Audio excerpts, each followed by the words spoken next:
Welcome back to FreightWaves. Now it's Monday morning and it's getting a little warm in here, Anthony. It's toasty and I love it. It's Monday, which means that it's time to put someone on the hot seat. And this week, our very own Anthony Smith is in the seat of choice. And I'm getting to ask you the questions today. I didn't agree to this, but let's. This was totally non-forced, totally non-coerced. It was all voluntary. Oh, yeah. I want to do that. What's the hot seat? So you're going to ask me random questions? Is that it? Okay. So we're going random. We're going rapid fire questions. Bill normally does a set of 10. Okay. We're going to see how many we can get through in this segment with you, all right? We're going to see. All right, starting off, first hot take. When you go to McDonald's, yes, is there a difference between a quarter pounder with cheese and a double cheeseburger? Yes, and I haven't had meat in so long, so I have been knocking the Filet-O-Fish for many years, like most people do, but that's been my meal of choice, unfortunately, now that I'm pescatarian, and sometimes a basket or two of fries. All right, there you go. The pescatarian still supports the gains. You heard it here first from Anthony Smith. All right, second question for you today, Anthony. Given the current state of coming out of Q3 for us, given the uncertain economic conditions, what is your biggest takeaway from Q3 earnings being released right now from any sector, from retailers, from trucking companies, whatever? I think the biggest thing is that people are starting to see the writing on the wall. I think there was a lot of, I won't say false optimism, because I think a lot of folks were saying, hey, things are fine, we're going to be okay. I think now we're starting to see a little bit of an admittance of saying, okay, it's really kind of a little bit iffy. We're going to try to do whatever we can. And it's really interesting when you listen to some of these calls. You can listen to some of these CEOs, executives, really trying to, I think, talk down expectations for the upcoming quarter. That's a really good point. I think we had a lot of folks coming out swinging for the first half of this year, right? And saying, you know what, 2022, we'll see a little bit of moderation, not expecting it to moderate this much. Now you've got folks sitting and having to walk back their expectations, saying, okay, whoa. Let's rein it in just a little bit, right? Exactly.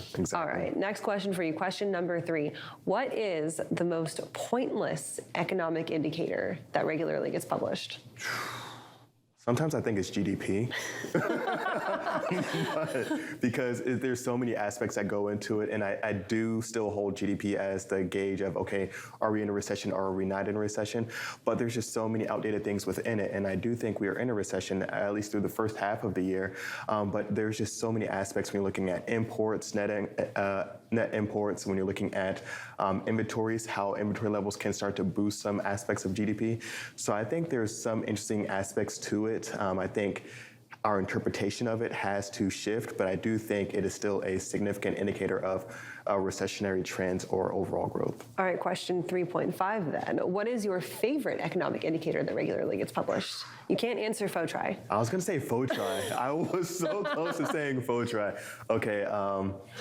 All right, so if I can't be biased and go with any kind of sonar indices, I might have to go with the LMI, the Logistics Managers Index. That's a good one. It's an amazing index. I also like to pair it with looking at housing starts and PMI, but my favorite, I have to say, LMI probably. Yeah. Okay, LMI.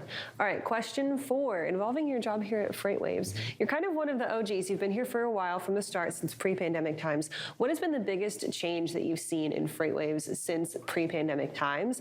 Where do you think that takes us into the future? I think it's the remoteness of it all. So before, when it was just like everyone was pretty much in Chattanooga, you knew everyone in the company, and if there was a new person coming on, it was like it was big news. Now, because we're all remote first, it gives us the opportunity to grow and expand a lot more rapidly, and gives us access to people that maybe weren't going to be able to work with us because they weren't able to maybe relocate. So now I think that gives us a greater opportunity and a larger talent pool overall. I love that. Sticking with that talent pool theme, question number 5 for you. 5 or 6? I don't know, I lost count. Who has been the biggest asset to the FreightWaves team that we've seen come on in the last 2 years? Last 2 years, because I was going to say biggest assets. I was always going to say Mike Baudendistel. I was going to say Zach Strickland, but he's been here before me. He's been here from the start, too. Last 2 years, this is a big one. You've been huge. Have you been here the last 2 years? I've been here almost 2 years. Almost 2 years. I might say Kaylee Nix. I'm going to say wow. Kaylee Nix on this one, because you start off with articles, you're doing weather, you're producing so many shows, you're launching other shows. So I would say Kaylee Nix. Okay, well, that's very kind of you. Thank you for that, Anthony. All right, question number 7 for you here. If you had to choose one show, the other one dies immediately.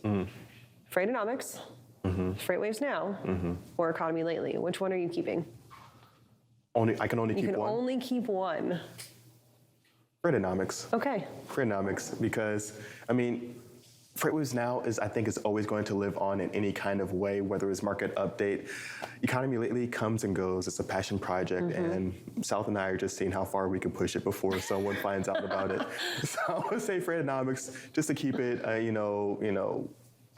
for my day one, Zach Strickland. All right. I do like Freightonomics. I had the pleasure of being on with Zach.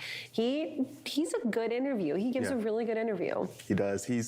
He's really, his title of the Sultan of Sonar really definitely captures him overall, because he's like the catch-all. Whenever we're doing a webinar, I'm always like, all right, I got Zach with me. If there's anything I don't know, he's going to know. If there's anything he's not sure about, I'm going to know. So he's definitely a good catch-all, and he's always like a person that you can have in your back pocket that's going to balance out any kind of interview. All right. I like that. And speaking very highly of your comrade, Zach Strickland, question number 8. Yes. If it is you, Zach Strickland, and Christian Thomas, our social roundabout expert, left the final 3 in the Hunger Games, who survives? I've never seen the Hunger Games, but I'm taking the W. You're taking the dub? I'm taking the dub. Okay. I don't know what it entails, but I'm winning. All right, Anthony, we're gonna add the Hunger Games on the list of movies that Anthony has to see. All I know is that there is that call like doo-doo or something like that, and they do the little hand sign or whatever. Okay. All right, Anthony Smith winning the Hunger Games. Final question for you here, Anthony. Moving forward into F3, the Future Freight Festival, this is going to be our first in-person event that we've had here in Chattanooga. We've had several across other places across the country, or the most recent one, of course, in Arkansas. What are you most excited for? It could be a speaker, it could be an event, it could be meeting people, it could be shaking hands, it could be visiting a demo booth. What is the number one thing that you are looking forward to for F3? I'm looking forward to the different locations, because we've done events before. I know we've had an event in Atlanta, or a couple events in Atlanta, and we've taken people off site to kind of have these different experiences. But this one I'm really excited about. There's just going to be so many different parts to experience at F3. So I'm excited about that that aspect of it all, because it's not just like, all right, we're going to go to the main place and that's where we're going to be hanging out this entire next 3 days, and it's going to get kind of boring and everything. Like, no, like you said earlier, we're going to be at the aquarium. We're going to be out and about. JB Hunt's going to throw a party of the century, and we're going to have, I think they're replacing the sprinklers with diesel. I'm not sure if it's, they're not really replacing. Fire department, don't come at us, but it's going to be a great time. You heard it here first. The experiences are going to be the best part of F3, and I'm tempted to agree with you. All right, Anthony Smith, you are off the hot seat. Thank you for being here to fill in for this one today. We're going to take a quick break. We will be right back with our next check of weather, and Bill Priestley will have our roundtable for your Monday morning.